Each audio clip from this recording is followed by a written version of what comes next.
Capítulo 13. Alondras y lechuzas optimizando las actividades educativas. La actividad del ser humano durante el día se sucede con el sueño durante la noche. Eso todo el mundo lo sabe, pero de ello no se sacan. Sin embargo, las consecuencias que las hay y muchas para la educación y la enseñanza. Y esto es importante sobre todo en los periodos tempranos de esa enseñanza, pues el sueño en los niños desempeña un papel destacado que se debería conocer bien para, en guarderías y colegios, poder enseñar bien. Deberíamos recordar que el recién nacido duerme unas 14 a 16 horas diarias y de ahí el tiempo de sueño va descendiendo hasta las 8 horas del adolescente. En ese periodo que va desde el nacimiento hasta la adolescencia, el niño de 1 año suele dormir por la noche unas 11, 12 horas, a las que se le añaden otras 3 horas de sueño a lo largo del día, normalmente repartidas en 2 periodos. A los 3 años, el niño ya reduce el sueño nocturno a unas 10 horas, a las que hay que añadir 1 hora y media durante el día. Entre los 4 y los 6 años, los niños ya no duermen siestas con regularidad.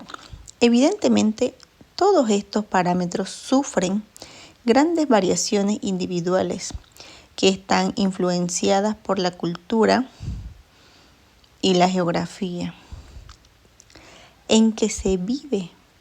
Pues bien, conocer este capítulo del sueño es de importancia sobresaliente para los educadores y en particular conocer esas diferencias en los requerimientos del tiempo de sueño en los niños pequeños. De hecho, hay estudios que muestran que una pérdida de sueño de 1 o 2 horas, cuyas consecuencias no son aparentes en la conducta normal del niño, produce efectos sobre la velocidad a la que se puede procesar una determinada información y, en consecuencia, afectar a su memorización. Y es que, como hemos mencionado en el capítulo anterior, el sueño es necesario para la consolidación de la memoria, pero también lo es para mantener niveles de atención sostenida durante la clase. Es posible seguir una clase y entender lo que se dice en ello, pero en ausencia de un buen sueño, lo aprendido puede no ser memorizado después de forma adecuada. Por tanto, un sueño profundo y durante el tiempo necesario por la noche es muy importante para la memorización y evocación de aquello que se aprende. En los adultos, la falta incluso pequeña de sueño se expresa en esa sensación inconsciente de fatiga y un descanso en la querencia por continuar con la labor que se está realizando. Y ello se refleja en particular en aquellos trabajos que requieren una alta concentración. Pero junto al sueño nocturno, necesidad común y universal para todo ser humano, a menos que se cambie el ritmo vigilia-sueño. Habría que tener en cuenta factores como el cronotipo de cada persona. Esto último es importante también a la hora de aprender y memorizar. Y es que tanto los niños como los adultos difieren en sus hábitos con respecto a la hora de irse a la cama y a la hora de levantarse, y los tiempos a lo largo del día en que se hace necesario un descanso tras el cual se sienten mejor para continuar con una determinada labor. Hay estudios que muestran que las personas tienen un determinado cronotipo, un reloj interno diferente con respecto a otras.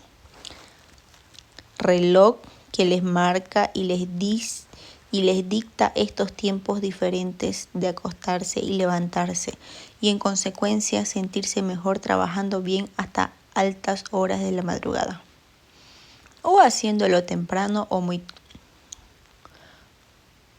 muy temprano por la semana. Se habla del cronotipo lechuza para referirse a aquellos cuyos sueño se inicia más retrasado, y del cronotipo alondra para aquellos otros que, acostándose más pronto, están en disposición para estudiar, aprender y memorizar más temprano. Esto, sobre todo en niños, puede inferir con el ritmo temporal impuesto por el colegio. Evidentemente, todo esto tiene que ver con geografías, climas y culturas de las regiones o países en las que se vive. Por ejemplo, puede haber latitudes geográficas en las que los colegios comienzan sus enseñanzas más tempranos o más tardes en otros lugares. Está claro que niños en uno u otro cronotipo se adaptarán mejor o peor a esas costumbres u horarios diferentes, pero aún sin tener en cuenta lo anterior, también es verdad que todo esto cobra un valor en cualquier circunstancia. Me refiero al hecho particular de que todo ello pueda resultar en una desincronización entre el ritmo circadiano endógeno y el ritmo temporal impuesto por el colegio. Conocerlo es importante y tiene repercusión significativa para la enseñanza de los niños. Un aspecto interesante que valdría también la pena señalar aquí es que estos dos cronotipos no parecen ser permanentes a lo largo del acto vital de las personas. Por ejemplo, se ha visto que niños que son de tipo vespertino hasta la adolescencia pueden cambiar a tipo temprano cuando son adultos y particularmente en la vejez. En la pubertad y adolescencia, el capítulo del sueño se expande de manera sobresaliente a ningún padre, maestro o profesor que le escapa. De muchos chicos y chicas de esta edad duermen poco. De hecho, duermen durante la semana menos horas de las necesarias para un buen aprendizaje y una buena memorización. Y ello necesariamente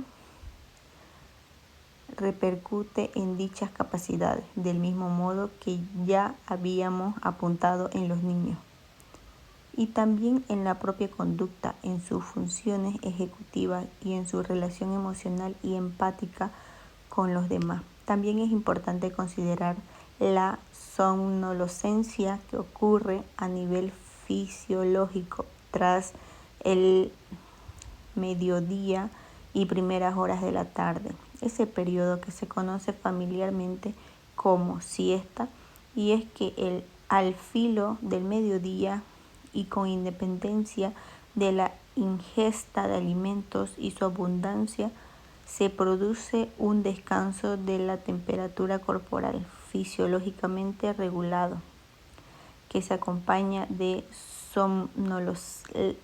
somnolencia,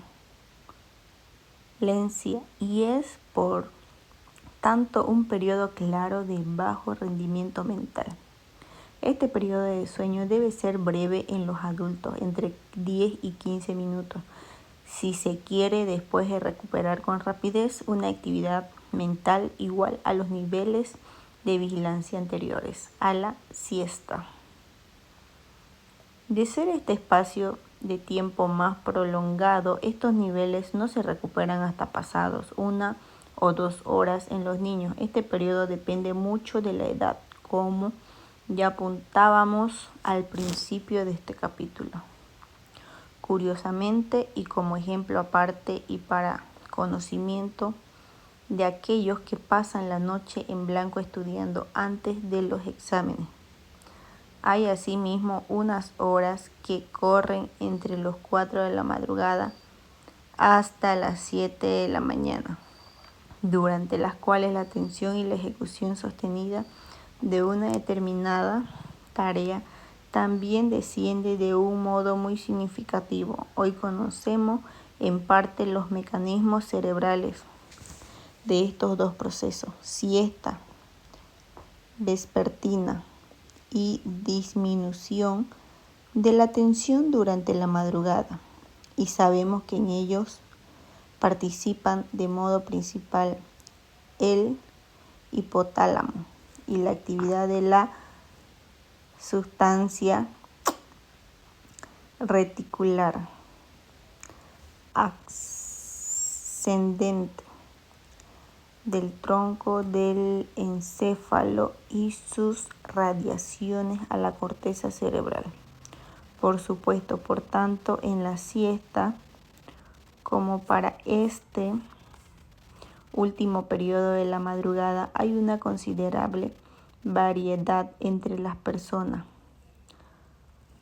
Los aspectos aquí considerados parecen pequeños, pues todo el mundo lo conoce y apenas se les da importancia. Sin embargo, hoy se piensa que sí son relevantes y que no tenerlos debidamente en cuenta en muchos niños, en los que inciden de un modo especial, es fuente de muchos problemas, no solo en el colegio, sino en el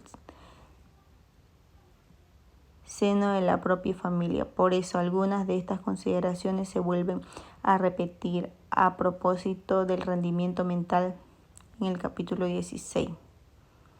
Y todavía algo más para finalizar, me refiero al concepto de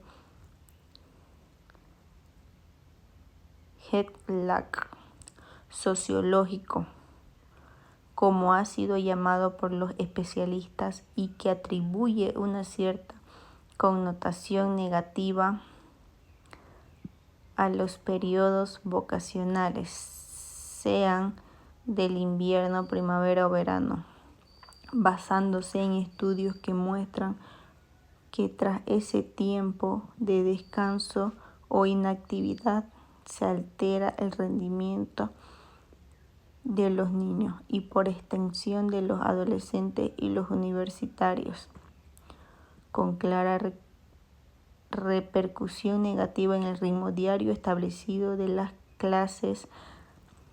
Habría que estudiar estos ritmos vocacionales y reevaluar la duración de los mismos. Habría que modular el ritmo y las exigencias escolares, adaptando de forma lenta y progresiva el aumento de obligaciones escolares tras los periodos de descanso.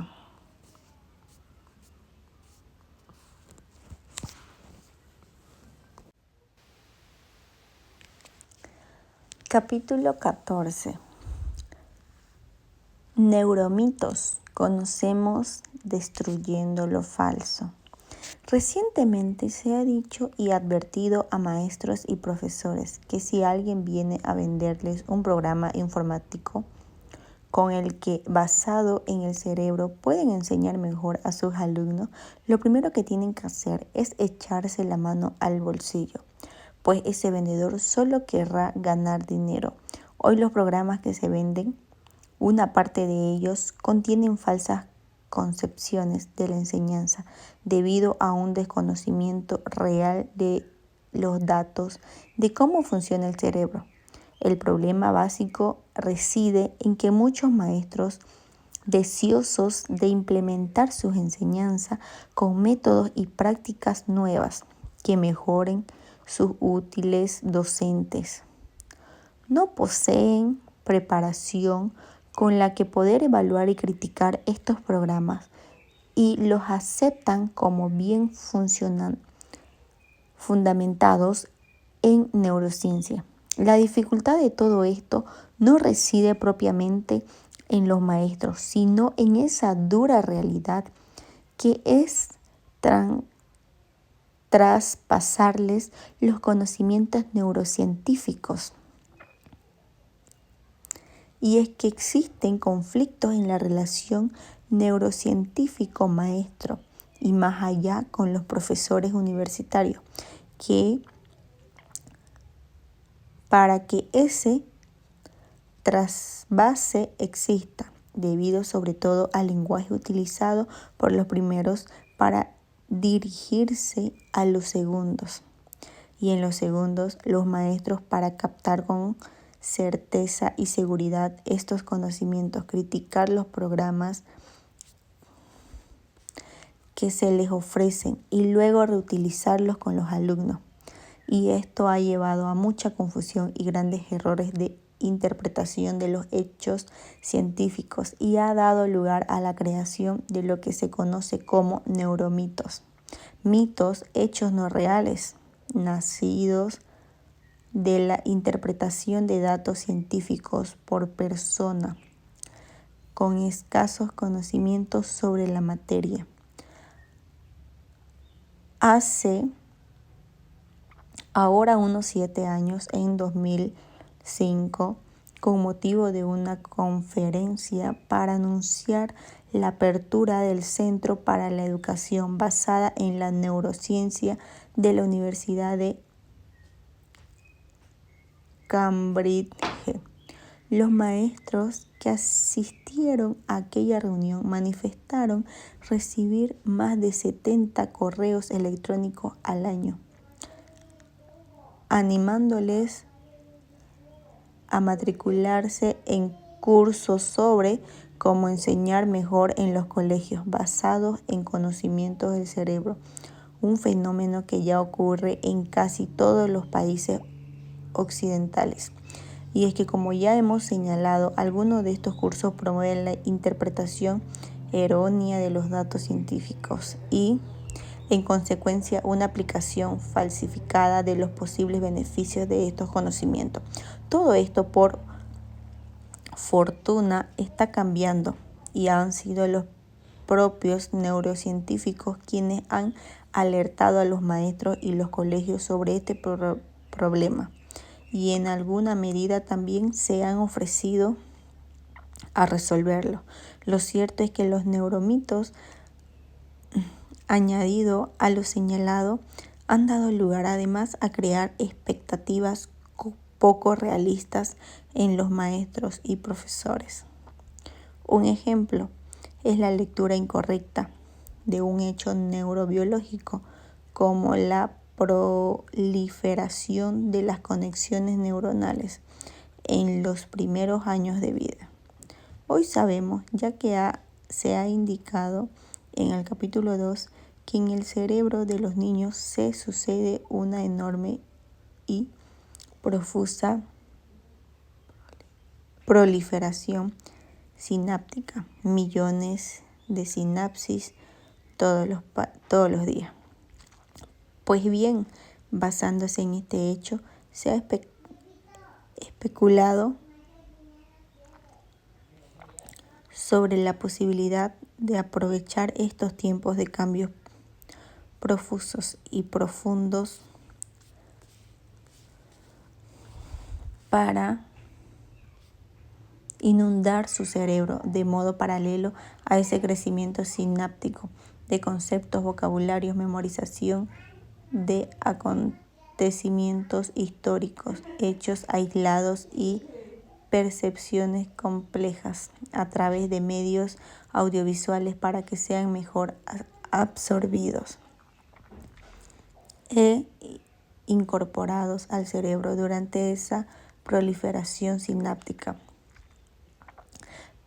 pensando que en este modo, cuando estos niños alcancen la juventud o la edad adulta, tendrían capacidades cognitivas superiores a las de sus compañeros que no hubieran utilizado estos métodos.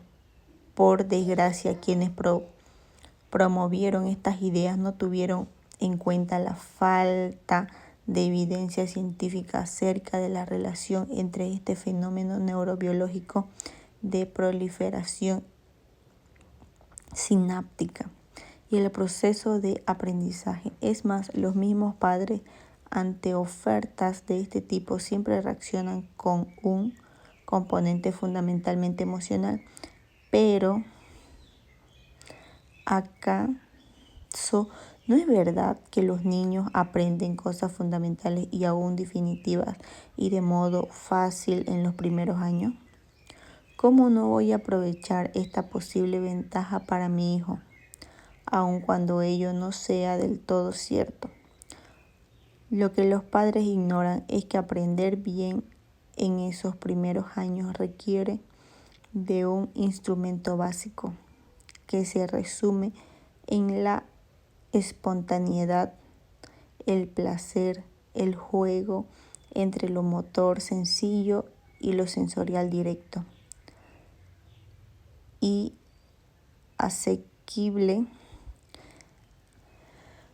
En esta misma línea transcurre otro fenómeno que se conoce como el efecto Mozart. Durante algún tiempo se pensó que escuchar una sonata de piano o una sinfonía compuesta de Mozart frente al silencio o a escuchar una charla relajante tenía en efecto de aumentar la capacidad de aprendizaje en los niños, también facilitar el razonamiento abstracto de estudiantes universitarios. Otros estudios posteriores también sugirieron que no solo la música de Mozart, sino otros músicos o incluso la lectura de algún pasaje atractivo de un libro eran capaces de influir en las tareas que realizaban los niños, fueran estas recortar dibujos de un papel o hacer figuras de cartones cuyos bordes para ser doblados ya venían festoneados, y ello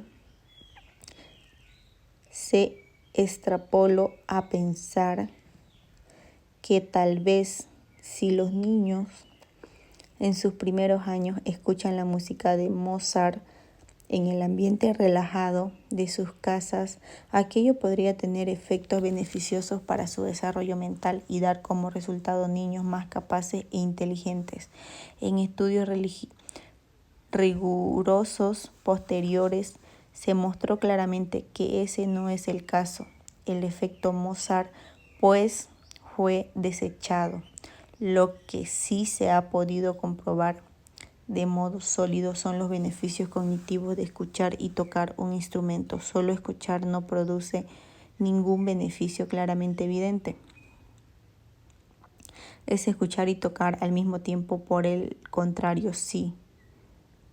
La percepción, ejecución y manipulación de un instrumento activado áreas sensoriales y motoras simultáneamente sí repercute en una mayor habilidad general en los niños. Estudios recientes han mostrado que tocar un instrumento resulta en una mejor comprensión del lenguaje y promueve además la mejora de habilidades generales como la atención, la percepción, la discriminación de estímulos,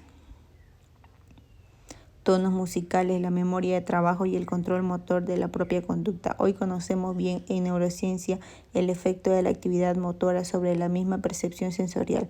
Entre lo sensorial y lo motor hay una constante, necesario e imprescindible diálogo para la función de ambos sistemas y la construcción sólida del mundo cognitivo. Hay muchos neuromitos que aun cuando desdeñados por la neurociencia, siguen estando vivos en el acervo popular, debido fundamentalmente a la constante repetición en los medios de comunicación. Por ejemplo, el mito de que solo se utiliza el 10% de las capacidades del cerebro, de lo que cabería reducir la potencialidad enorme que éste tiene, y que, de utilizarse todas, se podría esperar un aumento considerable de la inteligencia en cada ser humano. Este mito, como acabo de señalar, sigue muy vivo, y no solo en la gente corriente, sino en los estudiantes universitarios e incluso entre algunos neurocientíficos. En este sentido, fue sorprendente que en una encuesta en la que se preguntó a estudiantes universitarios qué porcentaje aproximado piensa usted que utiliza la gente del potencial que tiene en el cerebro, un tercio de los encuestados contestará que el 10%. Otras encuestas similares realizadas en varios países obtuvieron los mismos o similares resultados. Y lo más sorprendente es que un 6% de los neurocientíficos preguntados en esa misma cuestión también contestó en el 10%. Es curioso que aún después de tantos años de mostrar la ciencia lo falso de este acerto, todavía ahora mismo se venden programas basados en él, y la gente lo compra con la esperanza de poder aumentar sus capacidades y su inteligencia por encima de sus propias limitaciones. Hace un tiempo, en una reunión de Consejo de Investigación Nacional de Estados Unidos, donde se discutió este mito, se concluyó que se podría erradicar si se dejaba claro públicamente su falsedad, y haciendo hincapié en que como tantas propuestas milagrosas de automejorar las capacidades de una manera fácil y rápida, era un camino estéril, ya que de nada puede sustituir al lento y duro proceso de trabajar y la disciplina en el trabajo cuando se trata de aumentar las capacidades intelectuales o de otro tipo de cada uno. Claramente no sirvió de mucho, y digámoslo, ya que el cerebro utiliza todos sus recursos: genética y entrenamiento, cada vez que se enfrenta a la solución de problemas y en los procesos de aprendizaje y memoria. Otro neuromito es aquel del cerebro derecho. Cerebro izquierdo es un neuromito creado sobre la propuesta de que a los niños habría que enseñarles en los colegios, tras ser clasificados previamente como niños nacidos con una predominancia del hemisferio derecho versus hemisferio izquierdo. Y ello es debido a que cuando se han analizado las funciones de ambos hemisferios cerebrales por separado en el laboratorio, se ha visto que el hemisferio derecho es fundamentalmente un cerebro holístico global que realiza asociaciones de tiempos, espacios muy distantes, y que su función requiere de un tipo de atención que es dispersa e inconsciente, frente a la atención ejecutiva, persistencia y focalizada, que todos mejor conocemos. Es el hemicerebro creador. El hemicerebro izquierdo, por su parte, es el cerebro del lenguaje, la lógica, las matemáticas, y requiere durante un proceso de aprendizaje de esa atención que acabamos de mencionar y que hemos llamado atención focalizada. Es el cerebro analítico, basándose en estos datos que se ha extrapolado la idea de que hay niños con predominancia de cerebros derechos y niños con predominancia de cerebros izquierdos. Con ello se ha creado la idea equivocada, el mito de que hay dos cerebros que trabajan de modo independiente y con preferencias por uno y otro tipo de cosas, por aprender y que de no hacer propiamente. Esta separación a la hora de enseñar a los niños y de modo temprano se les perjudica. Hace algún tiempo este neuromito llevó a la idea de crear estructuras didácticas conducentes a que no se produzca un desencuentro entre las preferencias naturales del alumno con predominancia del cerebro derecho, dibujo, imaginación, intuición, visión global de los problemas, creatividad, y el de predominancia del cerebro izquierdo, razonamiento, cálculo, lenguaje, en el que se enseña. Pero lo cierto es que no existe dicha dicotomía entre cerebros, es decir, desde el punto de vista fisiológico, que hay cerebros derechos e izquierdos en las personas en condiciones normales, dado que la transferencia de la información entre ambos hemicerebros a través del cuerpo calloso es constante, de lo que se deduce de aun cuando sin duda hay talentos y capacidades más atribuibles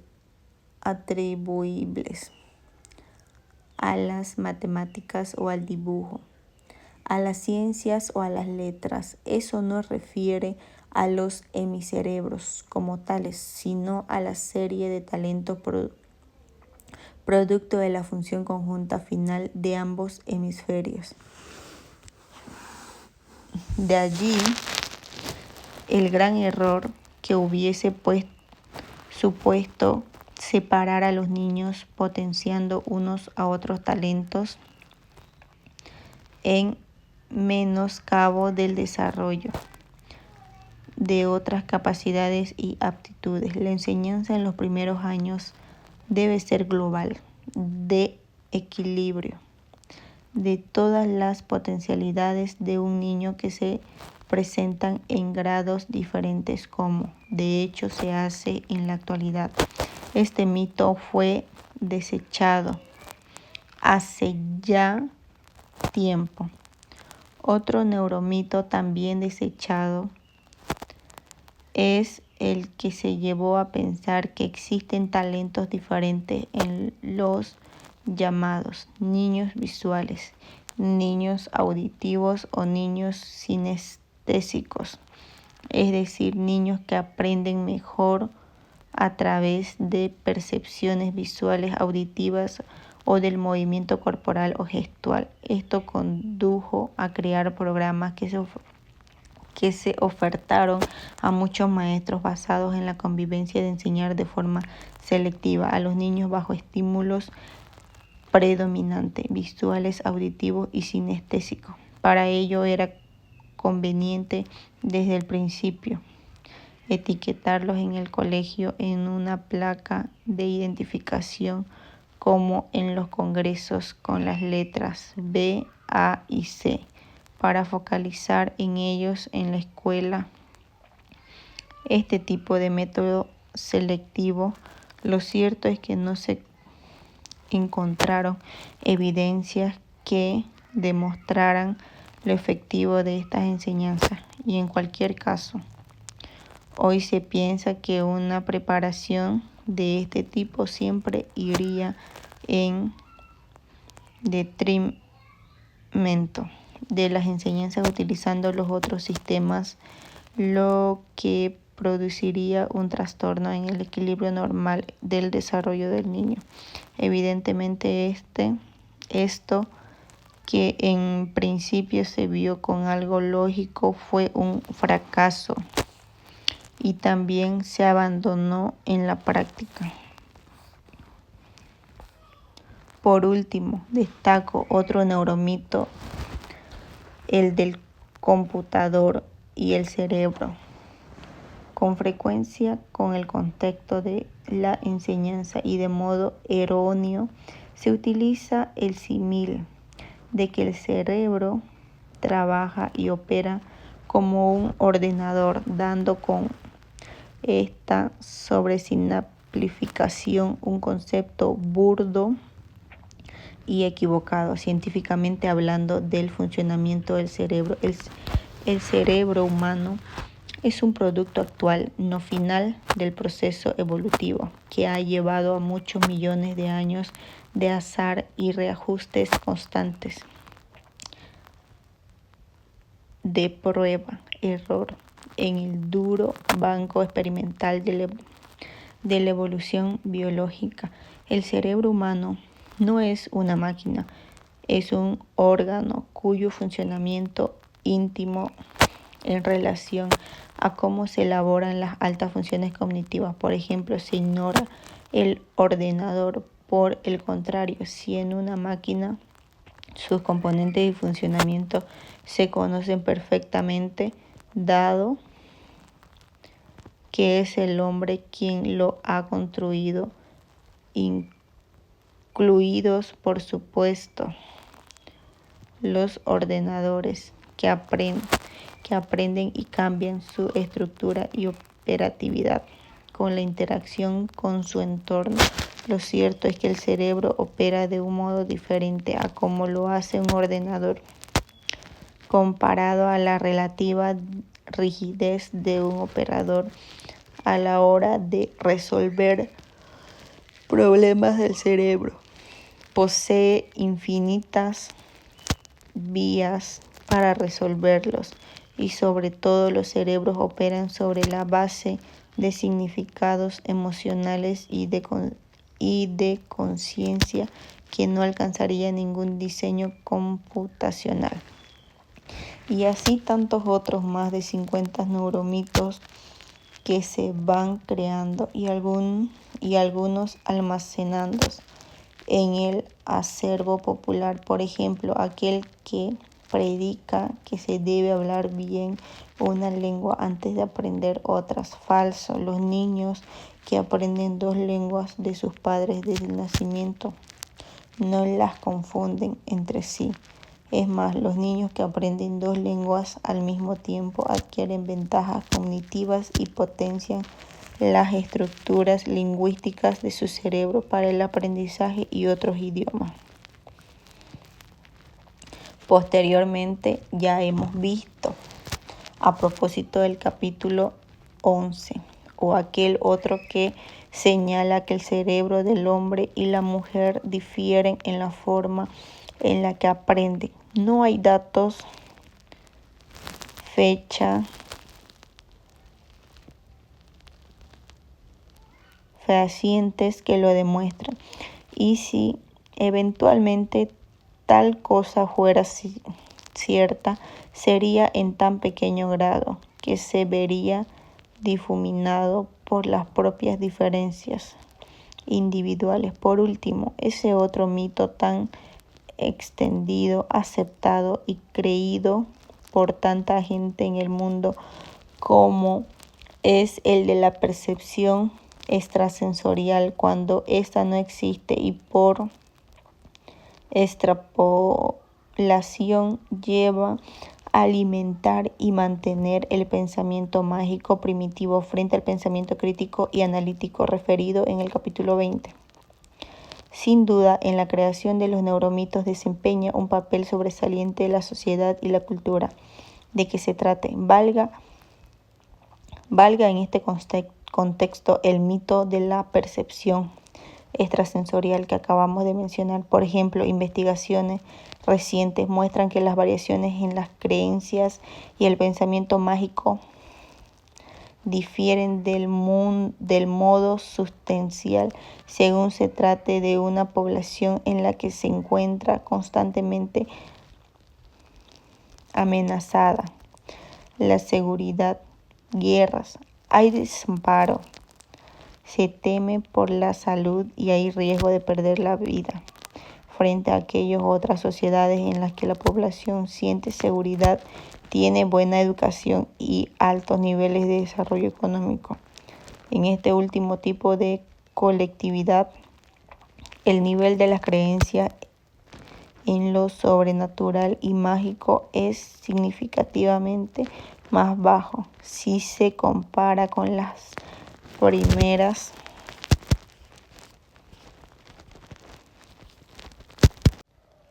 Capítulo 15. Aprendiendo con mucha luz. ¿Por qué enseñar a los estudiantes en clases amplias con grandes ventanales y luz natural es mejor y produce más rendimiento en ellos que la enseñanza impartida en clases angostas y pobremente iluminadas? ¿En qué medida los colegios, los institutos de enseñanza media, a las universidades que se han construido y se están construyendo en las grandes ciudades modelan la forma de ser y pensar de aquellos que se están formando? Es posible que la arquitectura de los colegios no responda hoy a lo que de verdad se requiere, el proceso cognitivo y emocional para aprender y memorizar acorde a los códigos del cerebro humano y verdadera naturaleza humana, y sean además potenciadores de agresión, insatisfacción y depresión. ¿Hasta qué punto vivir contrañido en el espacio de un aula, lejos de las grandes extensiones de la tierra con horizontes abiertos o montañas, árboles de suelos alfombrados de verdes o secos, matojos, no ha alterado los códigos básicos del aprendizaje y la memoria? Todas estas son preguntas actuales, persistentes, que inciden en la concepción de una nueva neuroeducación. Hace bastante tiempo que sabemos que los habitantes de las grandes ciudades tienen unas tasas altas de ansiedad y neurosis, de estrés crónico y, desde luego, de enfermedades mentales, entre las que sobresalen la depresión y la esquizofrenia. Es más, hoy sabemos por estudios de resonancia magnética nuclear que dichas personas tienen una actividad aumentada de varias áreas del cerebro emocional, entre ellas y en particular la amígdala, ese detector constante de miedos, peligros y dolores, pero también la corteza cingulada, que focaliza la atención y la forma aparte de la organización de toda conducta emocional. Lo que sí sabemos es que en su origen estas dos áreas del cerebro, junto a muchas otras, son generadoras de la cascada de mecanismos que organizan las respuestas al estrés. Cada vez que una persona sienta que se invade su espacio mínimo personal, y todo esto está entromisado de modo inconsciente en los cerebros del ser humano actual. ¿Hasta qué punto esto no incide en la intimidad familiar e influye en el niño y su educación? ¿Acaso todo ello no conforma un marco de percepciones y emociones que envuelve un cerebro en formación? De lo que no cabe la menor duda es que toda percepción genera una reacción emocional sutil o brusca y aguda,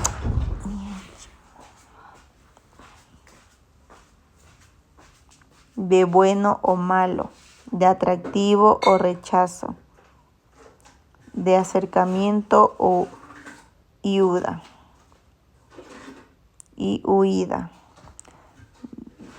de desagrado o belleza, y de esta percepción aguda o continuada de ese marco cotidiano. No está ausente el edificio, las paredes del aula, el aula mismo y los espacios del recreo del colegio. Y es de este modo que para los arquitectos del proyecto y la construcción de los colegios o de cualquier otro edificio donde se enseña, empiezan a pasar considerandos importantes, como que los edificios que construyen no solo deberán tener exquisita razón y cálculo en su diseño y construcción, sino también emoción y sentimiento en grado sublime y, desde luego, su impacto sobre el funcionamiento específico de un cerebro que se aprende y memoriza. La nueva neuroarquitectura estudia perspectivas inéditas con las que poder romper tiempos y espacios a secas para convertirlos en tiempos y espacios humanos, en espacios de un nuevo orden y complejidad que obedezcan y potencian la expresión y el funcionamiento de los códigos que el cerebro trae al nacimiento. Con ello se espera establecer un nuevo diálogo con el entorno, creando en los colegios formas innovadoras que hagan sentirse a los niños con más bienestar mientras aprendan y memorizan y cambian, se conforman y construyen sus cerebros. Porque es cierto que el cerebro se remodela constantemente, ya lo hemos señalado, en los espacios que los arquitectos construyen, y más si estos son colegios, y a esto apunta la Academia de Neurociencias para el Estudio de la Arquitectura en Estados Unidos, que ha reunido arquitectos y neurocientíficos para, entre discusiones y tormentas cerebrales, poder concebir hoy nuevos modos de construir. Sin duda, esto debería tener una enorme repercusión para la neuroeducación. Se trata de nuevos edificios en los que, aun siendo importante y fundamental, su diseño arquitectónico vaya más allá de sus paredes y se contemple la luz, la temperatura y el ruido que tanto influye en el rendimiento mental, porque este se deteriora si las personas no se sientan a gusto donde están o hay estímulos en el entorno que lo distraen, o en general si las condiciones no son las adecuadas para la realización de una actividad mental determinada. Y sin duda, esto es esencial en el caso del colegio, pero controlar al nivel de luz, utilizar la luz natural, mantener la temperatura y la humedad adecuada de la clase y los niveles de ruido puede resultar muy complejo y depende en gran medida de la idoneidad de cada niño, dándose el caso de que para algunos muy poco ruido puede ser soporífero, o situaciones en que la intensidad de luz adecuada para otros pueda hacer difícil la lectura o la escritura, para otros pocos. Y esto es todavía más crítico en la clase de alumnos de primaria, con cerebros envueltos en esa vorágine de crecimiento sináptico, para los que las fuentes de luz, el diseño de las ventanas o el flujos de aire puedan ser particularmente influyentes y todavía más allá considerar los entornos del colegio donde se sigue educando y aprendiendo. Y no debería ser lo mismo hacerlo en patios con paredes grises y cementos o en espacios amplios, verdes y húmedos. Y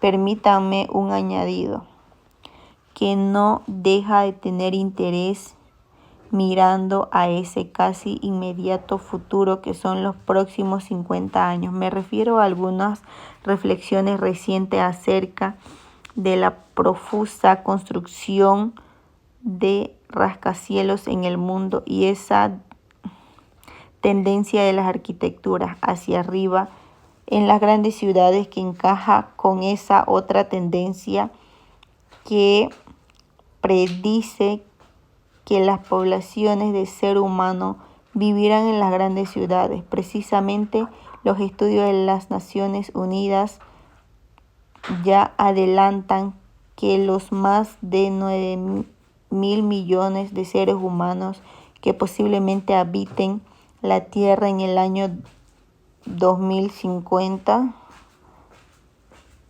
más de 6.000 vivirán en ciudades, es decir, 2 de cada 3 seres humanos nacidos en los próximos 30 años. Esto es lo que ha llevado a muchos arquitectos a justificar, basándose en la sostenibilidad de las ciudades, la difícil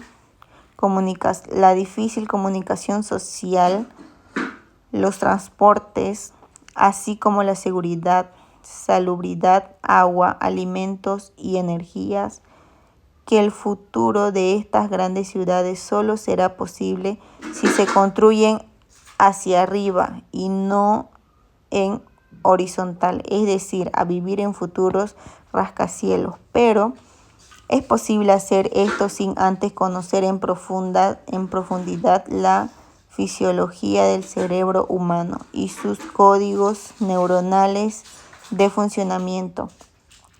Está el cerebro humano, millones de años viviendo y construyendo su naturaleza a pie de tierra firme, viendo, oliendo y tocando verdes, nieves y cielo y hielos, diseñado para vivir 2/3 partes de su vida en el aire, por encima de las nubes y en permanente visión de azules infinitos. Podría ser este desconocimiento el origen de nuevas patologías nunca antes conocidas en un cerebro en desarrollo.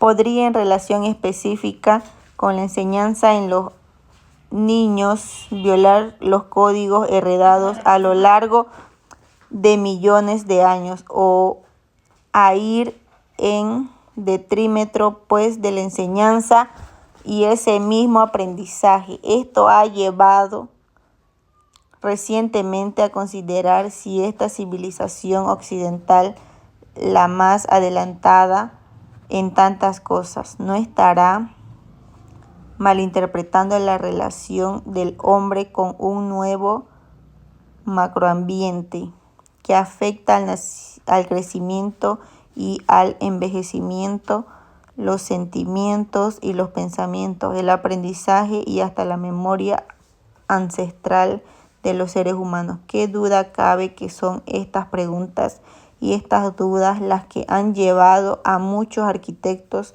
a un renovado interés en su trabajo y a considerar ayudando a los neurocientíficos a encontrar nuevos niveles de explosión de la mente humana? Capítulo 16. ¿Qué es el rendimiento mental?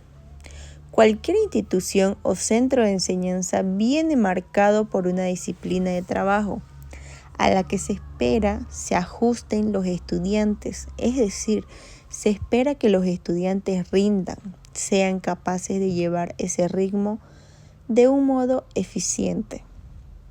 De modo que un alumno no solo ha de tener la capacidad de aprender y memorizar correctamente, sino que también ha de ser capaz de rendir, es decir, sostener activamente dicho proceso de aprender y memorizar de modo continuo y durante un cierto tiempo. Y ser además productivo y eficiente durante ese tiempo. Eso es rendimiento mental. Y eso es también fundamental, no solo en el colegio, sino después en la universidad y más allá en cualquier aspecto de la vida social y profesional. Hoy comenzamos a conocer los sustratos cerebrales cognitivos que son la base de ese rendimiento mental, que, obvio es decirlo, será más bajo en los niños o adultos con ciertas dificultades para la lectura, la escritura o las matemáticas. El rendimiento mental requiere al menos de 3 procesos cognitivos que bien pudieran ser su base cerebral: la atención, la memoria de trabajo y las funciones ejecutivas. Cualquier alteración en cualquiera de estos 3 parámetros produce cambios en ese rendimiento. De ellos hemos hablado por separado y en varios contextos en este mismo libro, pero he considerado que también pudiera ser de interés por su relevancia y aún haciéndolo brevemente considerarlos juntos en un capítulo aparte. Por un lado, la atención. Sin focalizar la atención apenas se puede conocer nada de lo que nos rodea, ni aprender y memorizar nada en cualquier trabajo, sea o no estrictamente intelectual. Lo primero que se requiere es una atención básica, la que conlleva estar alerta, despierto y, como ya hemos referido en el capítulo 8, con ella ser capaz de responder a sucesos o eventos provenientes del medio físico o social. Este es el estado atencional que determina la capacidad y la velocidad de procesar información. Dormir bien, ya lo hemos indicado también, es básico para mantener este tipo de atención y junto a ello, y en particular en el niño, la necesidad de considerar sus ritmos circadianos, alondra o lechuza, pues un niño poseedor de un ritmo circadiano, lechuza, ritmo retrasado hacia adelante, no podrá estar completamente despierto temprano, al principio de la mañana en el colegio, y se podría esperar de él un rendimiento mental bajo. Es evidente que en relación con el rendimiento mental, estas consideraciones se aplican a cualquier persona, sea niño, adolescente, adulto o persona mayor, igual importante, y a tener en cuenta que es el periodo de la siesta, de enorme relevancia en el contexto del rendimiento mental que estamos considerando, y de nuevo en particular en los niños. Es un periodo biológico del ritmo circadiano que ocurre entre las 12 y las 14-15 horas del medio y es por tanto un periodo fisiológicamente de bajo rendimiento mental. Es evidente que junto a esta atención básica también se ven afectadas el resto de atenciones cerebrales y de manera especial la que hemos denominado ejecutiva y que se pone en marcha con el estudio o cuando se sigue la secuencia de razonamientos de un profesor en clase. Atención también referida a ese otro concepto, que es el de tiempo atencional, que refiere y significa la capacidad de seguir durante un tiempo determinado un hilo argumental desarrollado durante el estudio o bien en el seguimiento de una clase y que puede ser interrumpida por ciertas distracciones. Un chiste en clase hecho por el profesor o un compañero o atender a alguna pregunta muy concreta mientras se estudia. También la memoria de trabajo. Segundo componente cognitivo que afecta el rendimiento mental puede verse afectada por múltiples factores y entre ellos están como los más importantes los ritmos circadianos y el sueño que acabamos de mencionar en relación con la atención. La memoria de trabajo refiere a la capacidad de almacenar, evocar y utilizar una determinada información por un periodo de tiempo limitado. Es la memoria que sostiene el engarce de conceptos que permiten crear un razonamiento o argumento. Es la memoria que puede sostener un número de teléfono en la mente durante segundos, pero que, cambiado el foco atencional, se pierde. En ella hay dos componentes principales. Por un lado el componente fonológico y por otro lado el visoespecial. El primero, el fonológico, refiere a la capacidad de comprensión verbal, es decir, escuchar, entender lo que se dice en clase o entender lo que alguien lee en un libro o lo que permite mantener una conversación, mientras que el componente visoespecial refiere más bien a la memoria de imágenes y secuencias de imágenes, dibujos o a la memoria de espacios y también las matemáticas. Si refiero a estos dos componentes como separados es porque también el cerebro los tiene separados en circuitos neuronales diferentes. La primera de estas dos memorias, la fonológica, se almacena en circuitos que se distribuyen principalmente a lo largo del lóbulo temporal del hemisferio cerebral izquierdo, mientras que la segunda, la visoespacial, depende sobre todo del lóbulo occipital del hemicerebro derecho. Como ya indiqué más arriba, el buen funcionamiento de ambos componentes de la memoria de trabajo es muy dependiente de los ritmos circadianos y el sueño. Y por último, las funciones ejecutivas, que refieren a procesos cognitivos más complejos y que incluyen tanto la iniciativa como la planificación y el control de toda conducta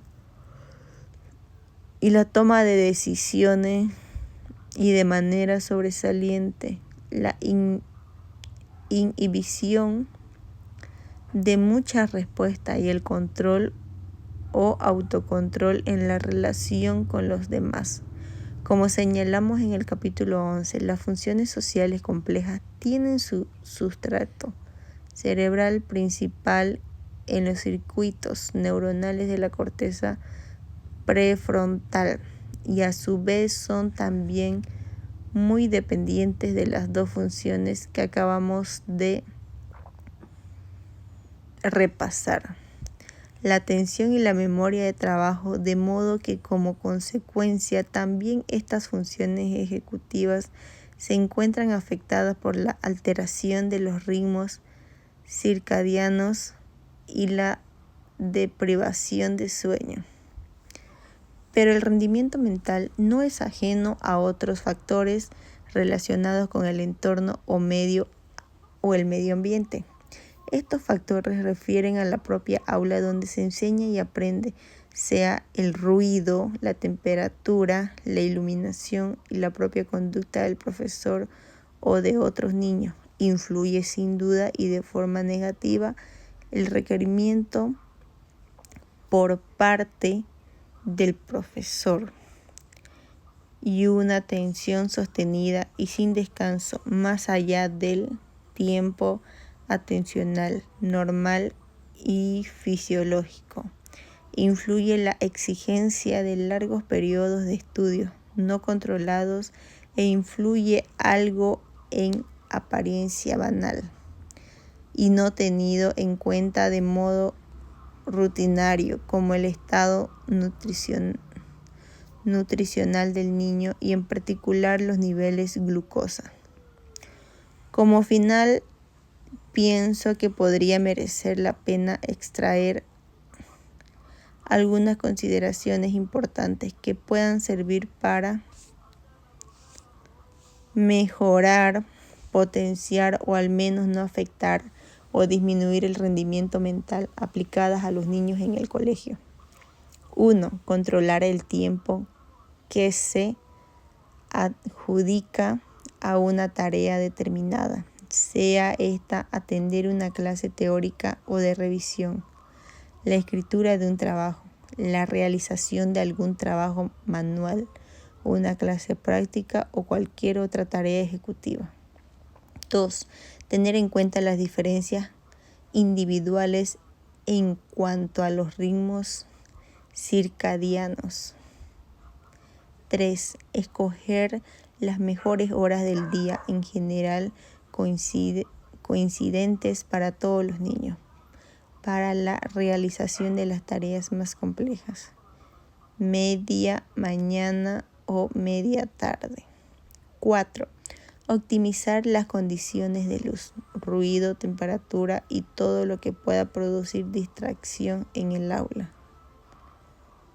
5. Comprobar que el niño no está deprivado de sueño o tiene falta de glucosa, lo que implica, insisto, sobre todo en los niños, recomendar que estos tengan un buen sueño nocturno y que disfruten de un buen desayuno antes de ir al colegio, o que tomen algún dulce a mitad de mañana en clase, y también recomendar siempre y en los niños pequeños un descanso o una pequeña siesta en el alfrizo del mediodía. Capítulo 17. Despertando a lo nuevo. Internet. Internet es una revolución cultural, una revolución que puede facilitar en gran medida los procesos de aprendizaje, memoria y adquisición de nuevos conocimientos a mucha gente. De hecho, hoy, bien sea directamente por Internet o libros descargados de Internet, la lectura para entretenimiento o para estudiar, aprender y memorizar temas va en aumento en el mundo. Una estadística reciente ha mostrado que el 50% de los niños americanos ya maneja formatos electrónicos para leer o estudiar, cifra que refleja un incremento significativo con respecto a 2010, que era del 25%, Y es en esta vía que las más prestigiosas instituciones docentes y de investigaciones internacionales se han embarcado en proyectos con los que poder ofrecer programas docentes a todo el mundo. Un buen ejemplo es el curso abierto del Instituto Tecnológico de Massachusetts en Estados Unidos, que desde su inicio en el 2002 ha ganado un merecido aplauso y reconocimiento internacional. Este curso es libre en la web y en él se ofrece todo tipo de material, desde clases teóricas a simulaciones prácticas. Y ya muchos piensan que Internet bien pudiera ser el instrumento clave más útil para difundir en el mundo estos nuevos conocimientos sobre neuroeducación. Internet, se dice, si se utiliza adecuadamente bien, puede potenciar y explicar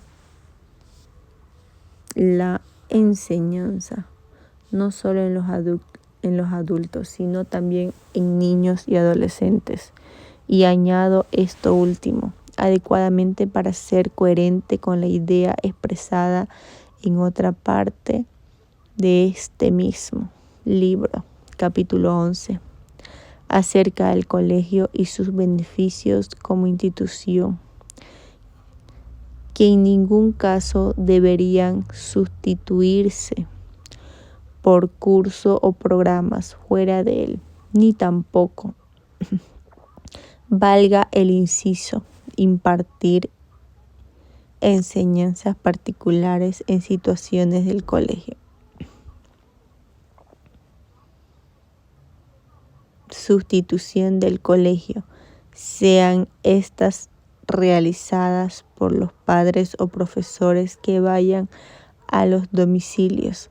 Ya hemos señalado que el colegio en esos primeros años del niño es fundamental en sí mismo como instrumento para la construcción cerebral, cognitiva y social del niño.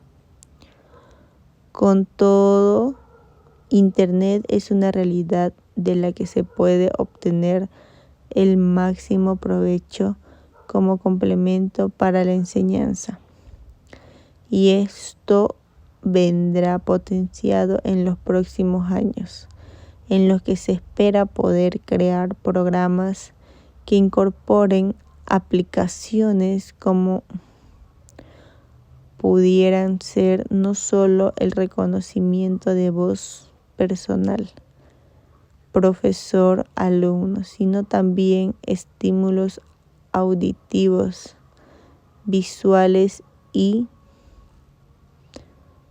somestésicos, movimiento y aún de olores para determinados experimentos con los que mimetizar una realidad sensorial virtual. La capacidad de estos nuevos programas para expandir las posibilidades reales de influencia en los procesos de aprendizaje puede ser espectacular. Internet, sin embargo, puede ser un instrumento que entrañe ciertos riesgos si no es utilizado adecuadamente. De hecho, las sociedades occidentales en particular se respira cierta preocupación cerca de este tema. Muchos padres comienzan a darse cuenta, a ser de verdad conscientes del tiempo que sus hijos pequeños y adolescentes pasan delante de una pantalla de ordenador, navegando en busca de información, contactando con amigos a través de Facebook o Twitter, o simplemente bajando juegos de la red. Ese tiempo son muchas horas que pueden oscilar entre 3 y 7 al día. Y por supuesto también para los estudiantes universitarios que navegan en casa entre clase y clase o incluso en la misma clase aclarando dudas o conceptos con los que discutir después con sus profesores. ¿Acaso no comenzamos a comunicarnos con los compañeros de trabajo? Aunque tengamos los despachos casi juntos a través de internet, y la pregunta clave es la siguiente: ¿todo esto está haciendo un bien o un daño al cerebro? Lo cierto es que en prestigiosos foros internacionales hay voces que se alzan para señalar que estas nuevas tecnologías pueden producir un daño en el cerebro de los niños, pues es cierto que navegar en Internet necesita un foco de atención muy corto y siempre cambiante, y ello puede ir en detrimento del desarrollo de una atención sostenida ejecutiva, que es la que se requiere para el estudio. De hecho, empieza a hablarse de una nueva forma de atención producida por Internet, y esto no es válida, pues ya conocemos los varios tipos de atención con circuitos neuronales específicos, y es posible que el entrenamiento excesivo de unos pudiera ir en el detrimento del funcionamiento de los otros y en consecuencia afectar los procesos de aprendizaje y memoria. Es más, se ha sugerido que todo ello pudiera reducir el tiempo que pueda para dedicar al pensamiento reposado, lento, profundo y verdaderamente creativo. En este concepto de la atención son curiosos los resultados de un estudio que muestra que los niños pequeños que veían la televisión varias horas al día, tiempo después en la edad escolar, algunos de ellos pensaban problemas de atención en el colegio.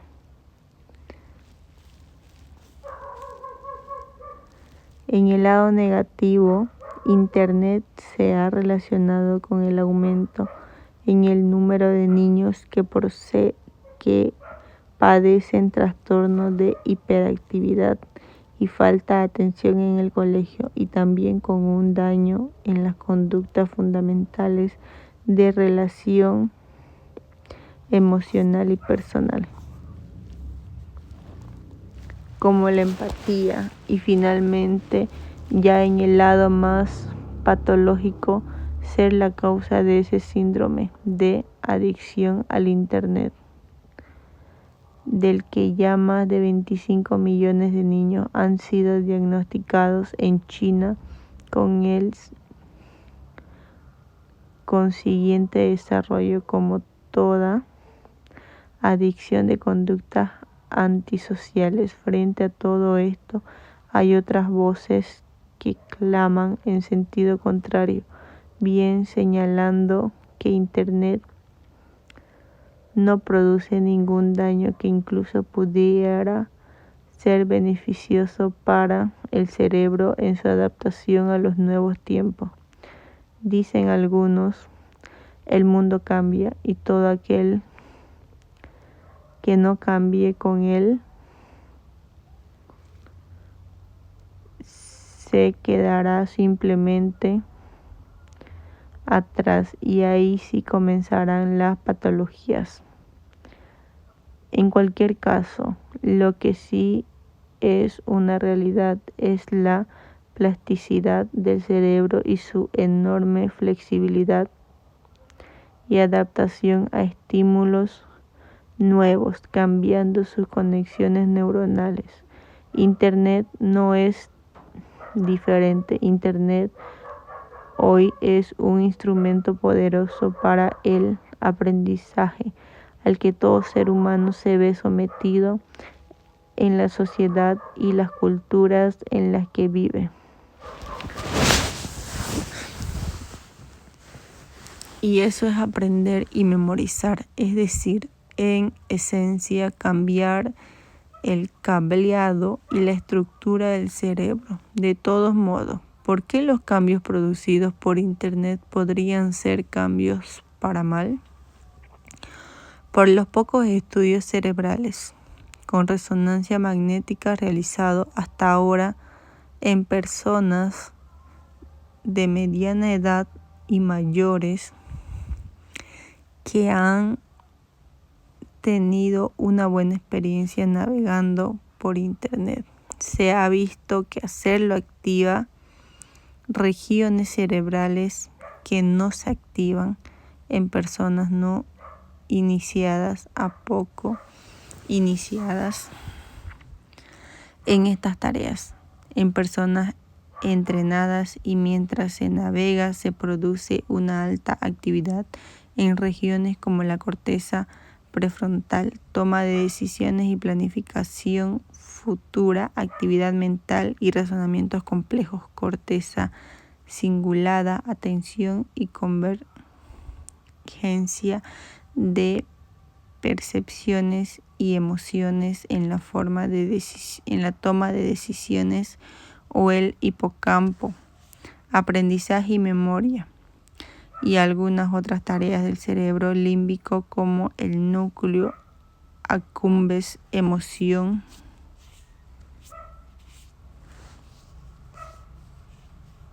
placer y recompensa. No se sabe si esta actividad persistente y sostenida a lo largo de mucho tiempo puede producir cambios permanentes y, por tanto, tener consecuencias para la conducta social de los individuos. Podrían producir estos efectos un refuerzo positivo para las funciones que codifican estas áreas cerebrales, o, por el contrario, ser negativos a muy largo plazo. Lo cierto es que en estas mismas áreas cerebrales que acabo de referir, junto a otras, es donde se han encontrado los cambios en el cerebro de los adolescentes adictos a Internet, como por ejemplo disminuciones en el volumen de la sustancia gris, posiblemente disminución en los contactos neuronales, sinapsis o su anormal mielinización y la correspondiente alteración en los circuitos neuronales que codifican para sus funciones específicas. Estos hallazgos que han acabado de señalar podrían proveer de una indicación de cambios futuros permanentes en el cerebro de las personas normales no adictas, pero que utilizan Internet durante muchas horas al día. Con estos cambios del cerebro podría Internet iniciar una revolución cognitiva, como ha venido preconizándose desde ciertos foros. Podría Internet y su casi instantánea accesibilidad al conocimiento producir un recableado cerebral que nos lleva a una nueva manera de aprender, manejar nuestras memorias, pensamientos y emociones. Una nueva sociedad producida por ese mundo virtual que llamamos Internet.